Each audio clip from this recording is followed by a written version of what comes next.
Estabelecidas as primeiras características da educação formal pelas primeiras civilizações, rapidamente alguns modelos ganhariam destaque perante os demais, principalmente aqueles oferecidos pelas civilizações ditas clássicas, os gregos e os romanos. Concepções de educação clássica e medieval.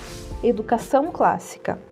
Quando nós falamos em educação clássica, estamos fazendo referência aos gregos e aos romanos, que em conjunto ofereceram muitas características culturais, políticas, sociais, econômicas que serviriam de modelo para as sociedades sucessoras. Esses modelos seriam absorvidos em maior ou menor medida por todo o mundo antigo.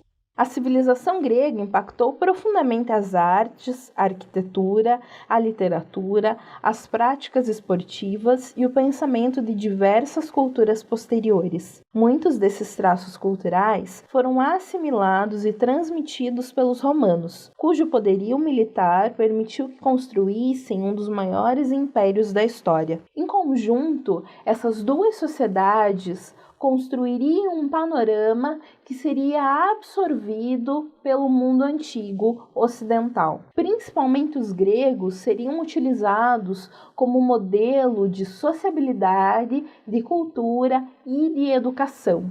Os gregos construíram um modelo educacional chamado paideia, do qual Jaeger faz referência nessa citação. A importância universal dos gregos como educadores deriva da sua nova concepção do lugar do indivíduo na sociedade. E, com efeito, se contemplamos o povo grego sobre o fundo histórico do Antigo Oriente, a diferença é tão profunda que os gregos parecem fundir-se numa unidade com o mundo europeu dos tempos modernos. Quando Jaeger faz referência aos povos do Oriente, ele está tratando principalmente dos mesopotâmicos e dos egípcios, que tinham uma concepção diferente da relação do indivíduo com a sua sociedade.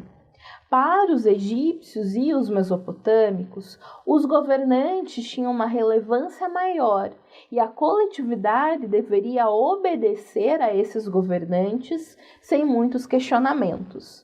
Diferente dos gregos, que concebiam a relação entre indivíduos e sociedade de uma forma um pouquinho diferente. Os indivíduos tinham uma relevância maior, principalmente pela concepção de cidadania defendida pelos gregos, que guardava com a educação uma relação bastante próxima. A compreensão grega de cidadania era menos inclusiva que a atual. Ser cidadão era ser homem, grego e livre. Designava um privilégio de nascimento. Os homens livres da polis eram a elite responsável por dirigi-la. Era fundamental que os homens fossem completos, formados de acordo com um ideal, a arete. Mesmo assim, essa concepção de cidadania, ainda que limitada para os padrões contemporâneos, é uma concepção ampliada em relação às sociedades precedentes aos gregos. Mesmo que ser cidadão significasse somente ser homem, grego e livre, ainda assim fazia com que a individualidade passasse a ser mais relevante do que até então. Juntamente com a ideia de virtude, esse ideal guardava na educação a sua base. Para isso, também contribuiu a sistematização dos conhecimentos oferecida pelo pensamento filosófico. O nível de sistematização do conhecimento, bem como a existência de especialistas que devotavam suas vidas ao inquérito e ao debate sobre todos os aspectos da existência, elevariam o aprendizado a um status diferenciado na Grécia Antiga. Nós tivemos 3 principais filósofos que se destacaram nesse momento: Sócrates, Platão e Aristóteles. A especialização dos conhecimentos oferecida pelo surgimento da filosofia no contexto grego faria com que a educação fosse repensada e passasse a ter um nível de formalização muito diferenciado do que até então.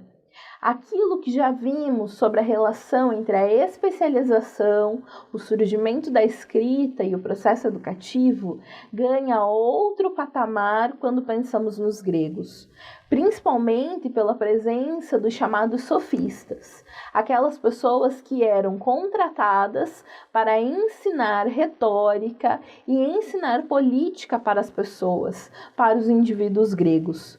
À medida em que a filosofia se desenvolveu no contexto grego, principalmente através de Sócrates, de Platão e Aristóteles, também a educação passou a ser vista de uma maneira diferenciada, que seria assimilada também pelos romanos. Sobre isso, nós podemos olhar para aquilo que conhecemos como humanitas romana, senso de humanidade enquanto formação de caráter, conceito de certa forma análogo à paideia. Assim como a arete dos gregos, a virtus romana, origem da palavra virtude, era um princípio central do processo educativo.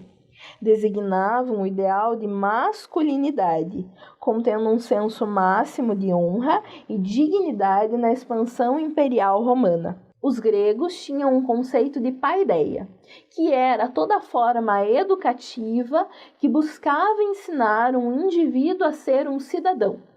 Da mesma forma, os romanos concebem esse conceito de humanitas e juntamente constroem um ideal de masculinidade, de virtude e de comportamento. Os gregos tinham a paideia e tinham a arete. Os romanos tinham a humanitas e tinham também a virtude.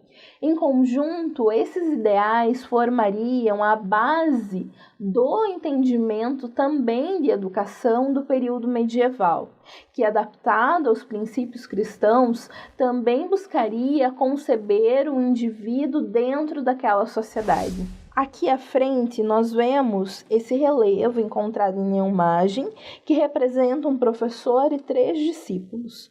Nós temos a presença desses indivíduos aqui que estabelecem esse ideal de ensino e aprendizagem, que era bastante diferente daquilo que nós concebemos atualmente, mas que ainda assim expressa a forma como a educação era pensada.